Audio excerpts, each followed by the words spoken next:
इन दिनों में सत्संग सुनने को मिला, लेकिन ये थोड़ा ही है, ज्यादा भी नहीं है, क्योंकि ज्यादा गहरा सत्संग आप हजम भी नहीं कर सकते हो। थोड़ा थोड़ा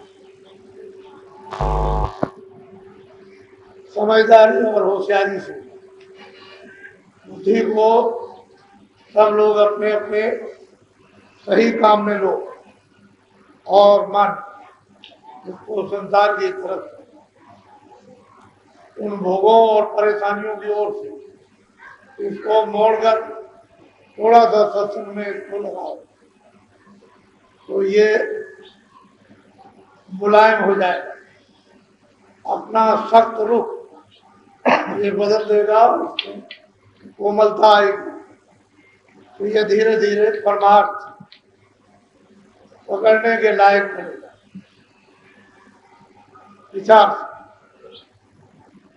संसार को देखो, अपने को देखो, क्या हो रहा है उससे पूछो, और क्या होगा उसका अनुमान बुद्धि से लगाओ। क्या हमारे पल्ले पड़ेगा और अभी तक क्या पड़ा, ये सब जब आप विचार करते रहोगे तो धीरे धीरे धीरे धीरे परमार्थ की जगह पर पहुंच जाओगे। और परमार्थ के जो सब जो वचन है, जो कलाम, वो तो उस जीवात्मा के लिए ये उसी की चीज है और उसी को वो सब मिलना चाहिए। लेकिन तुम जगह पर नहीं पहुंचोगे, जगह नहीं बनाओगे, बैठना नहीं आएगा, सुनना नहीं आएगा, कोई महात्मा दे देंगे तो रखा नहीं जाएगा, तो आपके लिए समय निकल गया। तो ऐसा मत करो, अच्छी तरह से समझो। जो सुबह समझाया जा रहा था कि ये सारा खेल उस मालिक ने, उस परमपिता परमात्मा प्रभु ने ये बनाया जो सबसे अलग है, जो न यहाँ कभी आएगा न कभी आया, पहले भी नहीं आया, अभी और भविष्य में भी नहीं आया। वो अपने ही देश में रहते हैं। उनकी भेजी हुई जो भी जीवात्मा आएगी आदेश लेकर के आपको ले जाने के लिए, और वो यहाँ आते हैं, यहाँ के नियम को तोड़ते नहीं है। जो सही नियम है उस नियम पर चलाते हैं, और जो उसके विपरीत नियम बना हुआ है उससे हटाते हैं। जब सही नियम का आप पालन करने लगोगे इसके लोक में, तो फिर वो प्यार कर लेंगे और तुम भी उनसे प्यार कर लोगे, तो धीरे धीरे इस बला से निकाल लो। ये बला है और बड़ी जटिल बला, इसके लिए दूसरा कोई दवा दारू उपाय नहीं, वो महात्मा ही इसके उपाय। कोई इस बला से निकालना जानते और कोई नहीं जानता। तो अब आपको मालूम होगा कि वो दयालु पुरुष है, वो रहमान है, वो कसाई का काम न कभी करता न कभी किया, वो दयालुओं का भी दयालु है। उसको एक अन्य नामा, कोई नाम नहीं, कोई उसका रूप नहीं जो यहाँ आपको बताया जाए। वो नाम का भी है लेकिन बेनाम, उसका कोई नाम नहीं। इसलिए उन्होंने कह दिया कि भाई अलग का कोई नाम नहीं, आगम का कोई नाम नहीं, अनाम है उसका कोई नाम नहीं। ये वर्णन कर दिया बिल्कुल साफ साफ, लेकिन नाम उसका भी है और रूप उसका भी है। जो वर्णन करने में ना है, जिसका नाम और निशान उसका यहाँ ना हो, वो नहीं बताया जा सकता जिज्ञा से। उसका तो सूरत स्वयं अपना बोध और ज्ञान करती है, और वो सूरत के ही बखान का है और किसी के नहीं। ये मौन ही बखान कर सकता, ये चर्म आंखें ये नहीं सुन सकते, बाहर के कान, वो तो जीवात्मा चेतन है। जब वास्तविक उसका रूप वहां निकलकर निखालित होकर जब जाएगा और हंस रूप धारण करेगा तो वही उसको जाए और कोई नहीं। तो उन्होंने कहा कि भाई मैंने जो रचना का विस्तार किया वो इस तरह से किया है, यहाँ कुछ भी नहीं था। फिर मैंने धीरे धीरे मेरोनी हर रंगों को दिया, उसमें से बहुत से कलर बहुत से रंग निकाल लिए गए और उनको देकर के नीचे उतार दिया गया। इसमें मिट्टी को इस मिट्टी से मिला दिया, दूसरा तीसरा रंग बन गया, इस मिट्टी को इस मिट्टी से मिलाया गया, चौथा पांचवा रंग बन गया, भांत भांत के कलर तैयार हो गए। उसने दे करके पूरा का पूरा मसाला मन बनाने का, बुद्धि बनाने का, चित्त बनाने का, प्राण बनाने का, प्रकृतियां बनाने का, ये सब मसाला उसने दिया और वो जर्रा जर्रा वहां को पूरा जाना जाता है, लेकिन यहाँ नहीं जाना जाता। ये बुद्धि किन मसालों से बनी, चित्त किन मसालों से बना, और फिर यह कि प्राण किन मसालों से बने, मन किन मसालों से बना, यहाँ नहीं लेकिन वहां माना। कौन कौन मसाला इस पर दे दिया गया, लेकिन ये सब जीवात्मा के ही उस प्रकाश में, उस ताकत में, उस सत्ता में काम करते हैं। अगर जीवात्मा न रहेगी तो इनमें से कोई काम नहीं कर सकता। ऐसा मसाला है कि जहाँ जीवात्मा रहेगी वही काम करेगी इसी की शक्ति से, और ये हट गए तो ये कुछ नहीं कर सकते। न मन करेगा, न बुद्धि, न चित्त करेगा, न प्राण करेगा, कुछ नहीं हो सकता। इसी के साथ लगा करके मसाला दिया कि इसी की रोशनी से वो इस तरह से मसाला ऐसे हिलेगा, ये मसाला ऐसे हिलेगा, ये काम करेगा, ये काम करेगा ये, और जब ये नहीं रहेगी फिर में से कोई काम करने वाला नहीं, तो ये वहां मालूम होता है। और इन सब मसालों का भंडार तो मालिक ने अपने से अलग होकर के रचना का सतपुरुष ने जो विस्तार कर दिया इधर में, वो हमारे सबके लिए अब फंसाने का स्थान बन गया।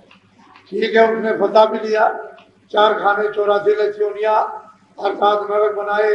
कोई जीव बेचारे क्या करें, आजादी पाकर कोई बताने वाला नहीं मिला तो ये फंस गए और चले गए। अब आप के बाद और उनको कोई पहचान नहीं सकता। आप निरंजन हुए निहारे, भार सृष्टि सब इन पर। अब वो सब कुछ कहते हैं कि भाई वो तो मेरी ही तो सूरत है, वो भी तो मेरा ही रूप है, मैंने उसको अलग कर दिया, लेकिन मैं वहां भी बैठा हूं, मेरा रूप वहां भी है। और ये सृष्टि का भार इनको देकर के इनको अलग कर दिया। केवल ये सृष्टि का अब तुम ये 3 लोगों का संचालन करो। तो निरंजन भगवान उसमें कहते हैं वहां भी बैठे हुए, वहां भी सत्ताधार काम कर रही है। काम कर जब इधर से जाएंगे तो उसका उस सत्ताधार का जो बैठी हुई है सतपुरुष के रूप में उसका वहां दर्शन होता है, और निरंजन भगवान का अलग दर्शन। वो कहते हैं कि मैं वहां भी हूं, ऐसा मत समझना कि मैं वहां नहीं, मैंने इनको देख करके अलग कर दिया और ये मेरी इच्छा। इन्होंने मुझसे अलग होकर के तपस्या की, मैं इनसे कुछ हो गया तो मैंने इनको 3 लोग का राज दे दिया। अब ये सृष्टि में सब बात संभालेंगे, और इन्होंने अपना अपना भार हल्का करने के लिए औरों को दे दिया। अब वो सब संचालन कर रहे हैं, ये चुपचाप ध्यान अवस्था में बैठे हैं, बिल्कुल उसी तरह से वो सूक्ष्म शरीर है उसमें बैठ करके इस तरह से बैठे और उसका धर्म। वैसे तो नीचे से ब्रह्म का, पराक्रम का, महाकाल पुरुष का, इनका भी ये ध्यान करते हैं, और फिर सीधे इनका निशाना लगा हुआ है सतपुरुष के साथ, वहीं से बैठ करके। अब इनको इजाजत तो नहीं है कि आप यहाँ से बात आओ, लेकिन अब ये क्या करें, वो भी बेबस हो गए। तो इनको अलग कर दिया। नाम इनका निरंजन है, सैदर कमल में बैठे हुए हैं। सृष्टि का इनको बाहर 3 लोग का दे दिया और कहा कि लो अब तुम राज करो। इन्होंने सारा विस्तार कर दिया और विस्तार करके बस बैठे हुए चुपचाप, क्योंकि उनको जाने की इजाजत नहीं। तो ये क्या करेंगे, अपने से अपने मुकाम पर बैठ करके उसका ध्यान करेंगे।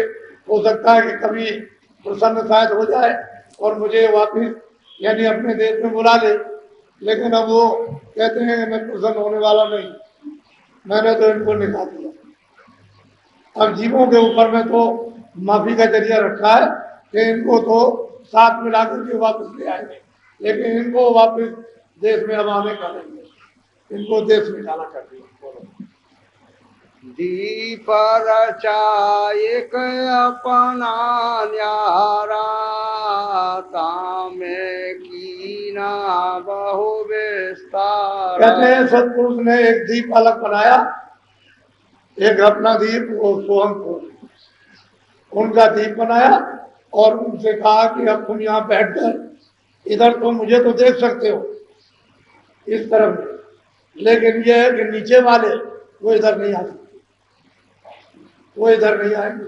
तो सतपुरुष ने उनको हुक्म दे रखा महाकाल पुरुष को कि तुम बैठ करके और नीचे को सब देख रेख करो, और उसके लिए एक अवध रख दी कि इतने समय इतने काल के इतने युग के बाद महाप्रलय होगी।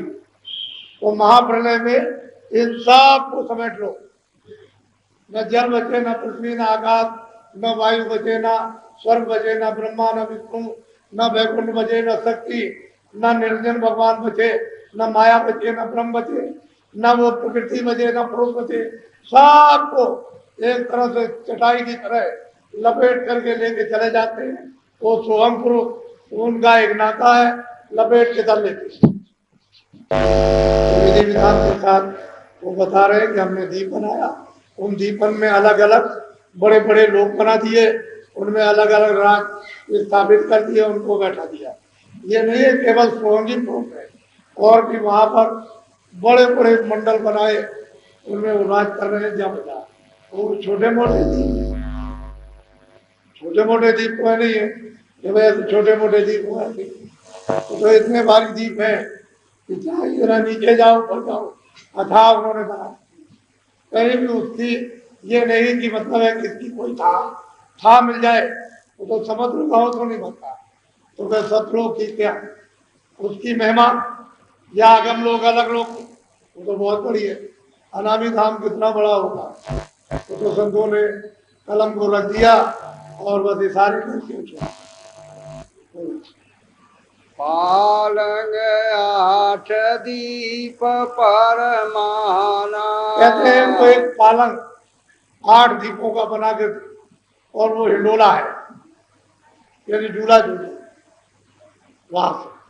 तो कितनी किरणें, कितने सूरज चांद, कितने सितारे उनमें लगे होंगे, और मतलब है गिने नहीं जा सकते। उनकी कितनी किरणें नीचे फैली है, वो कहा नहीं जाता है। कहते हैं वहां पर पालंग और 8 दीप स्थापित किए। जोग आरंभ कीन विधि नाना। कहते हैं फिर मैंने ये सब पूरा विधि विधान से मैंने विस्तार कर दिया। तो जब खुद आए इस राज को बताएं तभी तो जाना जा सकता, सुना जा सकता, वो ना है तो सिर्फ ज्यादा। कोई आत्मा ही का भेद नहीं बताता कि मनुष्य शरीर में कहाँ रहती है। फिर मतलब है देवी देवताओं का भी कोई भेद नहीं जानता कि वो कहाँ पर है, ब्रह्मा विष्णु महादेव का नहीं, तो आद्या शक्ति और निरंजन भगवान उसी का कोई नहीं जानता, बताएगा कोई क्या। ये तो गति बहुत अटपट है, आश्चर्यजनक है। तो जब महाधार आती है और बराबर उसका लगाव 24 घंटे उसी से जुड़ा रहता है, तब वो आकर के काम करती है और जीवों का तभी काम हो सकता है, अन्यथा नहीं हो सकता। ऐसे भटकते भरमते रहो, थोड़े दिन घूम घाम कर बस ये भी शरीर बुढ़ा हुआ जा रहा और चलने की तैयारी हो जाएगी, तब तक कोई जपेटा आया बात की तरह से जीवात्मा को शरीर से निकाल कर ले जाएगा और शरीर पहुंचेगा। रोते पीटते रहो, कहीं भूख हो जाओ। ये इस मृतलोक की दशा है और हम इसको भी नहीं समझ रहे। बोलो। श्वास खेच निज सो न चढ़ाए, धुन प्रगति और वेद उपाय। कहते हैं कि ये आबादी जो मुकाम पर बैठ करके दी गई उसी से तो ये वेद बने।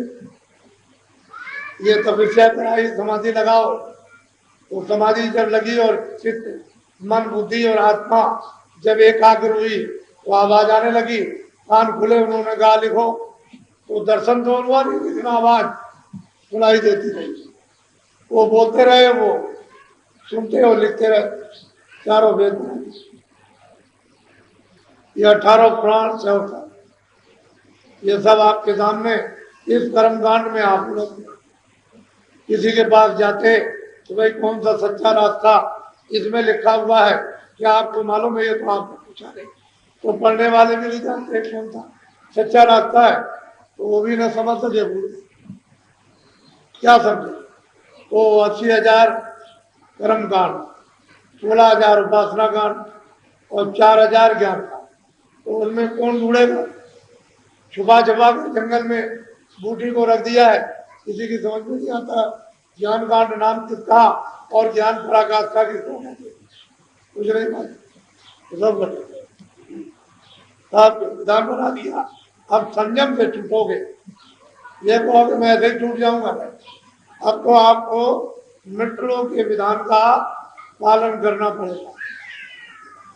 तब आप इस आजादी से जो आपको मिली है उसका दुरुपयोग न कर, जब आप सदुपयोग करोगे तो छूट जाओगे, और दुरुपयोग करोगे तो फंस जाओगे, क्योंकि एक पुण्य तो निकालने वाला, बताने वाला एक बता देता है, एक निकाल देता है। अच्छाई और बुराई तो आपको बताएगी, निकालेगी, और वो आपको भारत का मृतलोक में जो वेदों में विधान हो आपको मालूम है, वो जानते नहीं, क्योंकि कौन पढ़ता और कौन पढ़ाता, इन सब चीजों को कौन बताएगा, तो आपको पता ही नहीं। तभी तो लोग हिंसा करने लगे, लेकिन कहीं भी हिंसा नहीं। हिंसा करने के लिए सभी योगियों ने, सब महात्माओं ने, सभी ज्ञानियों ने वर्जित, सबको मना किया, हिंसा को मत करना, नहीं तो अगर हिंसा करोगे तो इसका बदला तुमको देना पड़ेगा।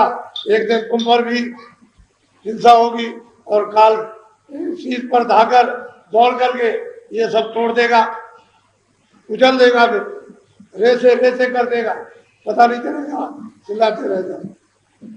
तो यहाँ के विधान का बंद करो, आप लोग पालन करो, दिन में खेती करो, दुकान करो, दफ्तर का काम करो, ईमानदारी मेहनत के साथ, बच्चों की सेवा करो, बच्चों को अच्छी शिक्षा दो, अपने को भी अच्छी शिक्षा लो, फिर गृहस्थ आश्रम में हिंसा मत करो, कोई जानवर, कोई पशु पंछी इसको मत मारो, जो पशु पंछी आदमी मार दिया जाएगा मुर्दा हो जाएगा। कभी भी इस वासना को लेकर हिंसा मत करो कि मैं मुर्दा सेवन करूंगा, ऐसा मत करो।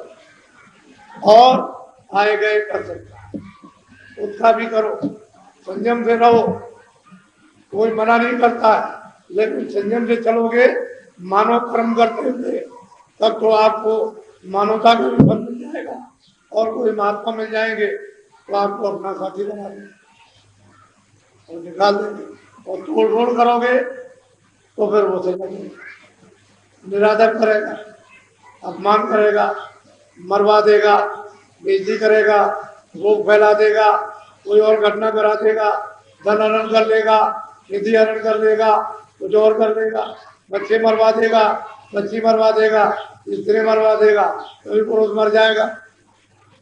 कर्म का तो फल निकालेगा। ये कर्म विधान एक नियम है, एक कर्म विधान की व्यवस्था है, उसके अनुकूल चलो, अब क्यों आप अपना पैसा फैलाते, क्यों घर और परिवार बर्बाद करते व्यवस्था से। और जितने समय रहो मानसिक कम से कम क्षण के ही आनंद रहे तो आप ऐसा काम करें। और जब आप ऐसा काम नहीं करोगे तो आप मतलब ये है कि क्षणों क्षणों में दुर्गत में बच जाओगे, रोगे चिल्लाओगे, कौन करता है।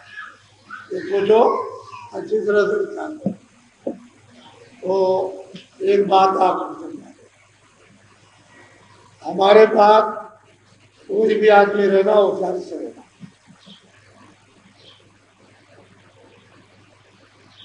अच्छी तरह से इसको समझ लेना, होशियारी से रहो।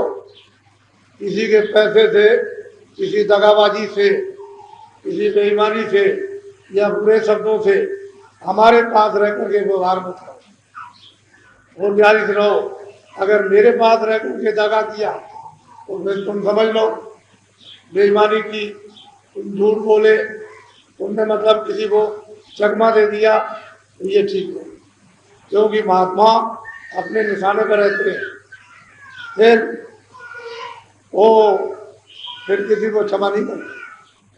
क्षमा जो स्थान है क्षमा करना, उसमें तो खूब करेंगे, यानी पापों को धोएंगे। लेकिन अगर तुम जानबूझ करके गलती करोगे, जानबूझ करके अपराध करोगे, तो फिर माफी नहीं होगी। अनजान में माफी अपने अपने बुरे काम की मांगो तो क्षमा हो जाएगी, लेकिन यात्रा करो तो ठीक है, और उस पर भी फिर करोगे तो फिर मुश्किल हो जाएगा। देखिए तो होशियारी से रहो। जो बताया गया अपना साधन, भजन, संयम, नियम, काम, ये वो, सेवा, सत्कार, ये अपने। आपको कोई ऐसी बात बताई जाए उस बात को मतलब, लेकिन जो सब आपके लिए अच्छी बातें हो वो वहां को अखाड़ेबाजी करते, अखाड़ेबाजी मत करो।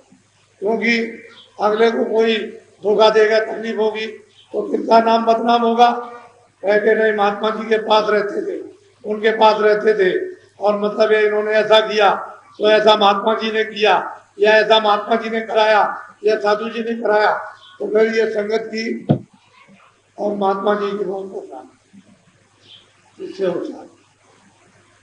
उनको ये आदेश दिया जाता है कि संगत से जरा थोड़ा अलग थलग रह करके भगवान का तन्मय होकर के भजन करें, विक्षिप्त ना हो जाए। अगर मन विक्षिप्त हो गया तो संगत के शब्द छूट जाएंगे, सत्संग के सब छूट जाएंगे, मेरा बुरे रास्ते। तो वचन को पकड़े रहोगे, याद करते रहोगे, तब तो लगे रहोगे। और जरा सा भी आपने वचन छोड़ा तो फट से आपको अपमान आया और धड़ाक से जमीन पर गिरे। वो कहते हैं चकनाचूर, फिर गिर गए तो बस तो हमारे पास होशियारी से, सतर्कता से रहो। और जब आपको इतनी ऊंची बड़ी चीज मिल रही है तो हम तो वैसे भी बोले वाले, हम आपके साथ करते करते रहते हैं, अच्छी सी चीजें देते रहते हैं, धक्के खाते रहते हैं। आप हर तरह से धक्के देते हो तो हम खाते ही रहते हैं। हम सोचते हैं कि चलो किसी तरह भला हो जाए, कैसे ठगोगे, उनको खुद ही ठग गए और ठगने ठग को ठग लिया। तो महात्माओं को तो कोई ठग नहीं सकता, ना उसको कोई कर नहीं सकता। तो ये जो संगत का इतना बड़ा जो विस्तार है, ये सब आप लोगों ने तन से, मन से, धन से, वचन से, शरीर के अंगों से आप लोगों ने की है सेवा। उसका फल आपको, मैं तो एक निमित्त था, आप ही तो इसका फल उठाओगे, मैं तो एक निमित्त था। अब मेरा ये देखना है कि आपकी सेवा उचित लग रही है कि नहीं लग रही। तन की हो, मन की हो, धन की हो, सामान की हो और आत्मा की हो, ये सेवा उचित है तुम्हारी लग रही। कोई छीना झपटी, कोई चोरी, तुम्हारी दगेबाजी यानी तुम्हारी सेवा में तो नहीं कर रहा है, ये हमारा काम। क्योंकि तुमको तो मालूम नहीं, तुमने कहा कि नहीं दीजिए, हमने तो अर्पण कर दिया, अब वो हमारा काम है देखने भालने का और संभालने का। तो इसलिए ये संगत की सेवा का ये आपके सामने परिश्रम है, ये सेवा परिश्रम है और व्यर्थ में ये सेवा नहीं जानी चाहिए। इस सेवा का फल परमार्थ में आत्माओं को मिलना चाहिए। उन्हें ये हमेशा बराबर ख्याल रखो। मेरे पास तो नहीं है माल, मैंने कभी मारी बीड़ी तम्बाकू सिगरेट गांजा चरस मांगा बांग ये तो मैंने कभी मारी। मुझे तो जो आप कपड़ा सबके सामने दे देते हो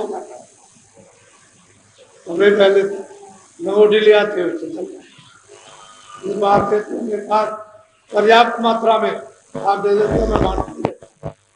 इसको दिया उसको दिया उसको दिया, जिसने कहा मेरे पास तो मैं बांटता रहता हूँ और मैं अब रह गया ये कि आप जो सेवा करते हो हर तरह की अन्न की या मतलब है धन की या एक पैसे दो पैसे की, तुमने देखा होगा बच्चे ये बैठे रहते हैं में स्वामी जी दे दीजिए एक आज वो संस्कार उनके इतना प्यार से सब उच्चारण कर रहे कि ले लीजिए तो एक ही पैसा लेना, चाहे वो चले या न चले। बहुत से ऐसे पैसे हैं बच्चे देते हैं लेकिन बाजार में बंद हो गए, सरकार ने उसको बंद कर दिया, लेकिन मुझे स्वीकार करना पड़ता, मैं लेता हूँ क्योंकि बच्चों का कहीं भाव ऐसा ना हो जाए कि नहीं दिया तो उनके ठेस लगेगी और वो तो निर्भर वैसे रहेंगे और मजबूत हो जाएंगे। और मतलब यह है कि दृढ़ता से पकड़ेंगे। तो आप ये सब चीजें छोटी छोटी अच्छी तरह से देखो, विचार करो। न मुझे तुम्हारे हजार ना ख्वाहिश न चिंता न भूख लगी और न तुम्हारे एक पैसे की, और तुम हजार की दोगे एक पैसा दोगे उसको स्वीकार करके तुम्हारे काम में लगा मेरे लिए। मैं तो किराए के मकान में अब भी रह रहा हूँ, जब यहाँ नहीं था तब भी रहता, कहीं ना कहीं जब गुजारता था और अब मतलब चला जाता हूँ तब भी तुम गुजारता हूँ, आ जाता हूँ जब भी गुजारता हूँ। लेकिन ये है कि सेवाओं का सारा फल जो है आत्माओं को प्राप्त होता है, भक्ति ज्ञान और कल्याण मुक्ति और मुक्ति ये दिए। अगर सेवा न ली जाए तो फिर ये बहुत दूर हो जाए। तो इनको अपनापन सेवाओं से होता है।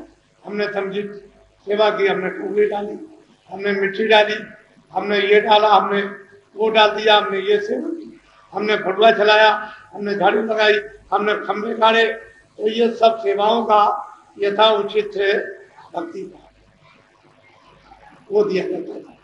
आत्म इधे होशियार हो, किसी के धर्म को दुरुपयोग मत करो। और मेरे नाम से कोई आदमी मांगे नहीं कि स्वामी जी ने ऐसा कहा कि मुझे आप दे दीजिए, ऐसा कोई भी आदमी संगत नहीं, मेरे नाम से मत मांगे। और जब मैं कहूंगा कि भाई इस सेवा के लिए तुम लोग सेवा करो तो अगर आप मेरे नाम से दोगे तो मुझसे पूछ लो, मैं तो मिलता नहीं, तुमको क्या शर्म है? अरे भाई मैं सबसे मिलता हूँ, छोटे से बड़े से इससे उससे, तुम हर बात अच्छी बुरी भली सब पूछ सकते हो, उसके लिए तुमको डर किस बात का? भाई डर किस चीज का? जब मैं पहले भी कह चुका हूँ कि कोई धोखा दे बेईमानी करे तो मुझसे पूछो, तुम्हारा भी संशय दूर हो जाएगा, भ्रम भी दूर हो जाएगा और मतलब सही दिशा मिल जाएगी, तुमको दुख नहीं होगा। नहीं धोखा दे जाएगा तो हमेशा रोगे।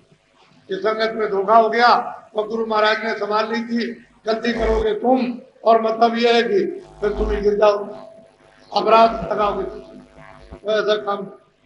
हाँ अगर कोई अपनी जिम्मेदारी पर मांगता है कि मुझे घर में या किसी काम के लिए चाहिए तो आप लो, कौन मना करता है?